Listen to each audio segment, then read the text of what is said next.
Welcome to Stream of Conscience. I'm John Hartwell, your host. The show brought to you by Democracy for America, Fairfield County, a group that's always looking for new members. And our guest today is a member of Democracy for America, and his name is Mark Albertson.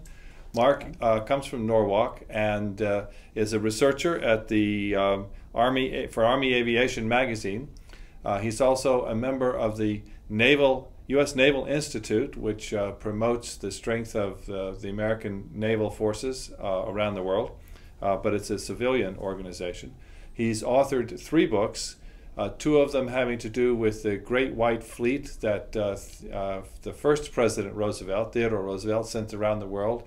And the other book is on history, because Mark has a great concern that our children today are not learning history, not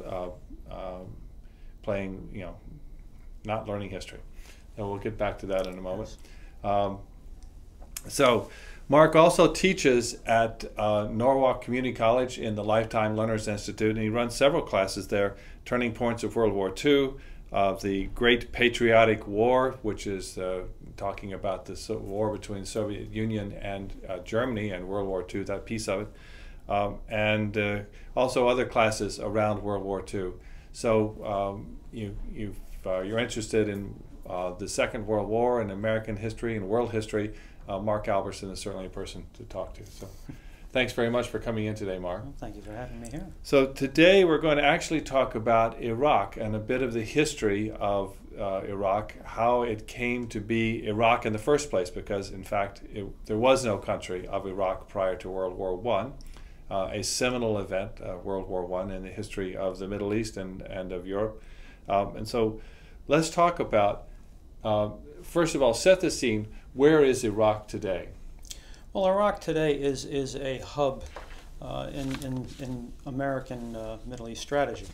Obviously, after the Persian Gulf War, the United States military wore out its welcome in Saudi Arabia, mainly because the holiest sites in Islam, Mecca and Medina, are there, and it really wasn't too well received having Americans there, with their bagel kings and their Burger Kings and their women in short sleeve shirts, so it became untenable there. Plus the war, the Persian Gulf War had been won, so according to some of the more religious types, America was really not needed in Saudi Arabia anymore.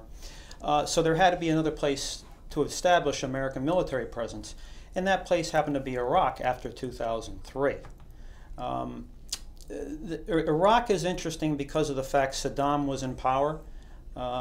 He was an American lackey at one point. The Iran-Iraq War, we supported him. He was the horse that we backed.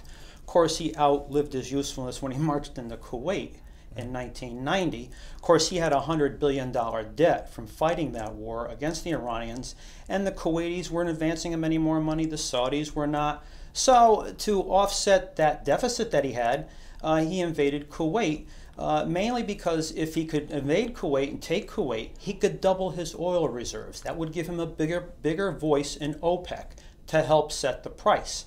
Now, for the United States and other industrialized nations, because keep in mind, 1991, there was a recession. Paying higher prices for oil wasn't going to happen, so the man had to go. So that's when you have the Persian Gulf War, and he's evicted. So thinking about the placement of Iraq itself as a country, we find that there are 3 major land powers around Iraq. Iran, with whom they fought a war in the 1980s. Turkey, which is the successor to the Ottoman Empire, and we'll be talking about Turkey a lot and the Ottoman Empire. And Saudi Arabia is the other large landmass country. It's got a much smaller population and a military than the other 2, but it certainly is there, borders it. The other 2 countries that border Iraq today are Jordan and Syria. And not too far away, obviously, are Lebanon and Israel. So Iraq is in the heart of what we used to call the Near East. And the Near East has been important for over 100 years because of oil. Correct. So thinking back before there was a country called Iraq, sketch out the history of it leading up to the First World War. Sure. Iraq is a product of colonial aspirations, like a lot of these countries are. The British were concerned with this area because of the crown jewel of their empire, which was India at the time. You know, the British East India Company ruled the British colony of India from about 1757 to 1857, when you had the Sepoy revolt in India, and then Queen Victoria stepped in and appointed a government procurator to run the Indian Empire at that point. But the British East India Empire consolidated the British holding in India.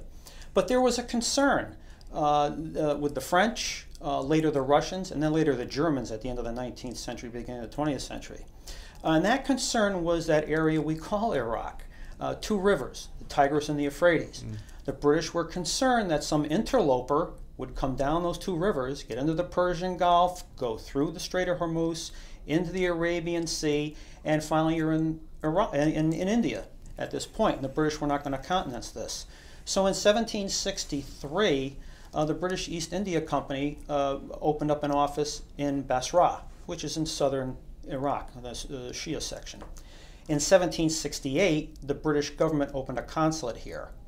In 1798, the British got a foothold in Baghdad, and then in 1802, they opened up an embassy in Baghdad.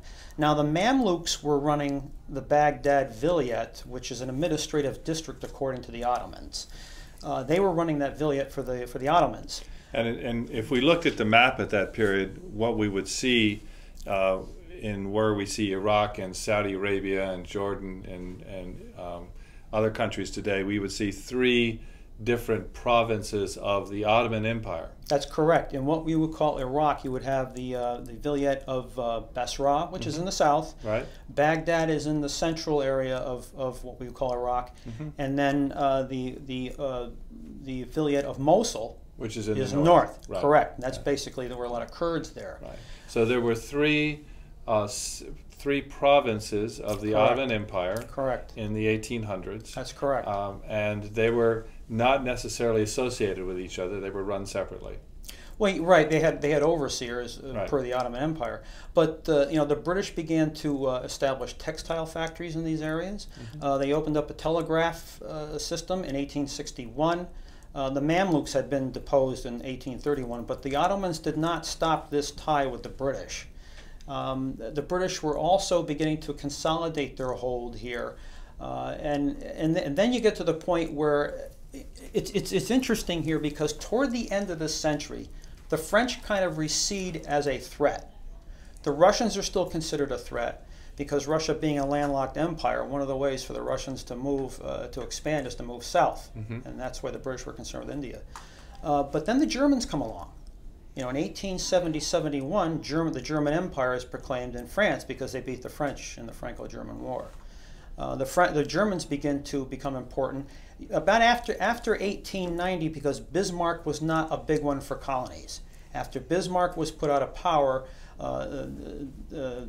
Nicholas or Wilhelm II, the Kaiser, wanted colonies and wanted a larger navy. He began to express interest in the Middle East. There was at one point an idea to build a railroad from Istanbul to Baghdad. Now, the British were not going to countenance this. And in 1903, Lord Lansdowne issued this declaration. It's called the Lansdowne Declaration, that any outside power, meaning Russia or Germany, that goes to establish itself in this area, the Middle East, will be considered a direct threat to the interest of the British Empire. Now, fast forward to the Carter years. The Carter Doctrine. It's the same thing. That was established against what? The Soviet Union. Right. So some historians will tell you that the Carter Doctrine is just a repeat or carbon copy of the Lansdowne Declaration. So let's go back to early 1900s, and we have the Ottoman Empire is in charge in this whole area. Tottering. It's tottering. It's the sick man of Europe, but but it's still in charge. Right. And World War I comes along. Right, 1914. 1914, and we have on one side the Ottoman Empire is aligned with Germany. In November of 1914, right. And on the other side, we have the Russians, who are quickly out of the war, and we have the British and the French. Right. And what happens in the Middle East? Well, in the Middle East, the ideas of nationalism, liberalism are beginning to filter into the Middle East. This was an offshoot of the French Revolution, believe it or not. Mm-hmm. This goes back to the days of Napoleon, when Napoleon invaded Egypt in 1798 and also went into Syria. Well, by 1802 he was out. But the ideas of the French Revolution stuck here. And you begin to see these patterns in these Arabic-speaking areas of liberalism, as I said, nationalism. Of course, there's conflicts within the Arab world, religious for one. There's the conflict between sedentary people and the nomads, different clannish problems, tribal affiliation, so on and so forth. So Arab nationalism is kind of stifled here, but it is growing. However, in 1914, knowing that the Ottoman Empire is sick, there are Arabs who want to throw off the Ottoman yoke. Mm. And the British are contacted. The British rebuff. This is Lord Kitchener. He rebuffs this. And the reason he rebuffs it is at this point, despite the fact they're allies with the Russians against the Germans in the First World War, the British still have that old idea they don't want the Russians involved here. And they consider the Ottoman Empire, despite the fact, it hasn't gotten into the war yet, despite the fact that it is a tottering empire, it's still a buffer to Russian expansion. Mm-hmm. Don't forget, they joined with the French and the Ottomans to fight the Russians in the 1854-56 Crimean War. However, in November 1914, when the Ottomans do join the Triple Alliance, they make it the Triple Alliance because Italy backed out of the alliance with Germany, Austria, Hungary. They joined up, they still make it a Triple Alliance. Then the British get interested in helping the Arabs. Mm. And this is where the problem starts. Well, and so we know about Lawrence of Arabia and pushing up correct, and taking Damascus. Right. So, but the real question is, behind the scenes, what were the plans that the British and the French were making for that part of the world post-war? Okay. In 1914, 1915, you begin to get letters being traded by Hussein ibn Ali, of the Hejaz in Arabia. He's the keeper of Medina and Mecca. He's the protector. He begins to swap letters with Sir Henry McMahon, the British procurator in Egypt, about Arab nationalism, about forming an Arab nation or nations in the Ottoman occupied areas. But at the same time, the British and the French are imposing what they're going to call the Sykes-Picot Agreement. They're going to carve this area up for colonial aspirations. Mm-hmm. And what did the Sykes-Picot Agreement look like? The Sykes-Picot Agreement saw the area of Iraq, Syria, part of Turkey, Lebanon, Palestine, because that's going to come into play here. The British were going to get the eastern part of Iraq. That would be under direct British control. That's considered Zone A, or the Red Zone. At this point, that's right on the border of Persia, because keep in mind at this point, Persia's already pumping oil. Mm-hmm. So the British want this as a buffer. Of course, they realize there's probably oil in Iraq anyway. But also what they do is they have an area under British influence, which goes from Kirkuk in the northeast across the center of Iraq, down through Jordan to the Egyptian border. That will be run by the Arabs, but under British control. To the north of that is the northern part of Iraq, which will go to the French, also with parts of Syria. Now, that area will be under indirect French control, again, run by Arabs, but under French tutelage. To the north of that will be part of Syria, but also part of Anatolia, which is the Turkish homeland. Down south through Syria, through Lebanon, and it will stop on the border of Palestine. Originally, the French wanted Palestine, but the British didn't want that because that's close to the Suez Canal. That's a soft spot with the British, too, the Suez Canal. So what was drawn up here was an allied condominium, British, French, and Russian occupation of what we would call Palestine. So, in essence, we had an area that the Brits were going to control directly, and by the way, sitting on top of most of the oil. Correct. And an area that the French were going to control directly, and that was up in what is now modern Turkey, but in those days was in the heart of Anatolia. Right. And in between were two areas where the French, sandwiched in, the French would have influence, and the Brits would have influence in the other, but they'd be run by locals. Correct. And then there was Palestine, which was going to be ruled by an allied condominium. An allied condominium. Right. Correct. Okay. Well, the extreme northern area of Baghdad, Mosul, was originally accorded to the French, which means the French would have had oil. So, moving on from that then, because that actually didn't happen. Correct. The Sykes-Picot Treaty was never really implemented in the way it was intended. Correct. And the League of Nations gives some mandates out at the end of World War I. That's right. And those mandates look like what? Well, what kills the Sykes-Picot Agreement in the beginning is the fall of Imperial Russia, the rise of the Bolsheviks. Now, the Bolsheviks, Lenin, and the Communist Party are vehement opponents to capitalism. Now, the Russians, the British, and the French don't want them in the Middle East. That's not going to work. So what happens here is, as you wind down the First World War, the Arabs believe that they're going to have this Arab homeland. It's going to be called. It's something like a Greater Syria. It will be Syria. It will be part of Mesopotamia. It's going to be Lebanon and Palestine. That's all going to be included. The British and French aren't going to go for this because of their colonial aspirations here. And with the Treaty of Sèvres, the French, Turkey is going to be divvied up as well. So you're going to see the Greeks, you're going to see the Italians, you're going to see the French and the British divvying up Turkey. The British in the end are going to take Mosul and apply it to Iraq. Now the French are not happy with this prospect. But what the British are going to do is they're eventually going to cut the British in on a 25% take of the Iraqi or the Turkish Petroleum Company, which will be renamed the Iraqi Petroleum Company. But that's the Treaty of Sèvres in 1920. There are revolts, especially in Syria at this point, and the French are going to have to put them down because, yes, they're going to exercise their mandate with military power. Well, there was also the revolt of the Turks under Ataturk, and put an end to all of the aspirations in Anatolia. That's correct. And what's going to happen here is the homeland for Armenians, the Turks are going to do away with that. There is going to be no homeland for the Kurds. There was a truncated Kurdistan that was supposed to appear in southeastern Turkey, which did not include Kurds in Iraq, did not include Kurds in Syria or Persia. At the time it was called Persia. So, if you had a Kurdistan, a legitimate Kurdistan, it would actually be bigger than Iraq. But that didn't happen. So what the Turks did is they made a deal with the Russians, because the Russians, the Turks had evacuated the Caucasus, so the Russians wanted that back. So what they did was the Turks killed the Armenian aspirations in Turkey, Western Armenia, and the Russians killed off or overtook the Armenians in the Caucasus. And Armenia, as it was going to be, as it was going to exist, because that was one of Woodrow Wilson's lost peoples, didn't exist. So what happened to Armenia is actually a forerunner of what's going to happen to Poland in 1939 between Nazi Germany and the Soviet Union, because they're both products of what? The Versailles Treaty. So Iraq comes under a British mandate. Correct.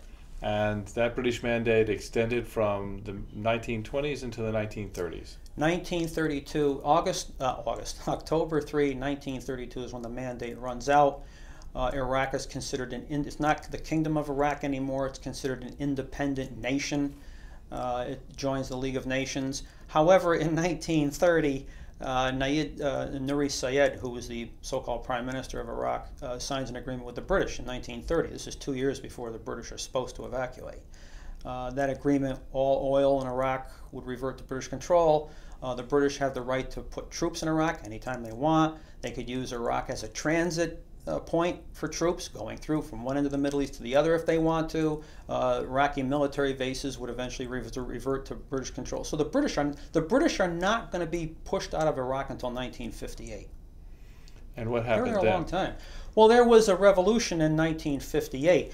Actually, Nasser at the time had joined with the Syrians to form the United Arab Republic in 58. So the Iraqis were looking to, Nuri Sayed was looking to join with Jordan. They were also going to join with Kuwait, but the British were not going to allow Kuwait to join this. And when the army moved to occupy Jordan, they didn't get to Jordan. They kind of took an about face and occupied Baghdad and overthrew Nuri Sayed. And he was a slippery character going back to 1930. But Syed would get his comeuppance in 1958. He dressed up as a woman to try to escape, but the plotters found him and shot him. And then Abdul Karim Kazim took over. He was an army general. And then you're going to see this string of dictators: Kazim, Abdul Salam Arif, Abu Bakr, and then you're going to see Saddam Hussein come along eventually. So this Republic of Iraq actually becomes a dictatorship. And they really don't get the freedom that they deserve. The people. So what's an extraordinarily tangled history? Oh, it's a hornet's nest. It's obviously everybody's been there practically, all the major powers, and it's including the Mongols. Well, you want to go back that far? At the moment I don't. So the question is, what should we as a country have known about Iraq before we started messing around there? It's a minefield. One of the great tragedies to me with Iraq goes back to 2003. George Bush set up a commission in January of 2003 that was supposed to plan for the occupation of Iraq. This is 2 months before we're supposed to invade. If you look back at history, in 1943, the British and the Americans put together a commission for the occupation of Germany. This is 2 years before Germany surrenders. So the Allies had a pretty good idea of what they were going to do when they got to Germany. The Bush administration seemed like they had no clue. And the reason I say this is a tragedy is after we get into Baghdad, it seemed like we had enough troops to protect the oil ministry. We didn't have enough troops to protect the library from the rioting. And priceless manuscripts, history, lost. The museum, the National Museum, trashed. All these priceless antiquities. So we really, I don't care what they say, we don't really care about those people. We obviously don't care about their culture. And if I was an Iraqi, I'd remember that. To me, that's a tragedy. So we're withdrawing now. Well, they say. We're down to what, 50,000 troops, I think? 47,000. 47,000. And the rest of them are supposed to be leaving relatively soon. December 31st, the end of this year. Yeah, so that's pretty soon. Right. So what's going to happen next in Iraq? Iraq is really not a democracy. There's a lot of corruption there. You buy your way to power. That hasn't changed. That hasn't changed over centuries. In fact, I saw a report the other day. They're thinking of keeping 10,000 troops there after January 1st. So we're not going to get out of Iraq. I don't think we're getting out. Even the British said they pulled the troops out in the early 30s. Yeah, sure they did. They pulled British troops out. They put colonial Indians there. That's why in 2003, when George Bush was putting together that coalition of the willing, they asked New Delhi. And New Delhi said, no.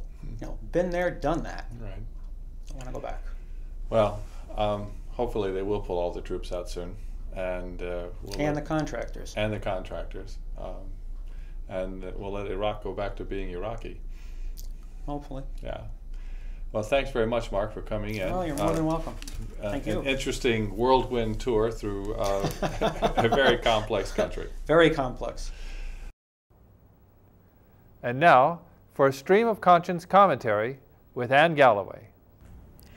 Just this month, media watchdog group FAIR produced a comment entitled, "Is the Justice Department Holding Torturers Accountable?" A brief note by Peter Hart begins, "The answer might depend on which media outlet you rely on." By way of examples, he quotes the headline at Democracy Now!, which reads, "Justice Department drops 99 of 101 cases against CIA for abuse and torture." In another article on the same subject, published by the New York Times, the headline reads, "U.S. widens inquiries into 2 jail deaths." To be fair, the subsequent content of these articles presents a somewhat less stark contrast than the headlines suggest.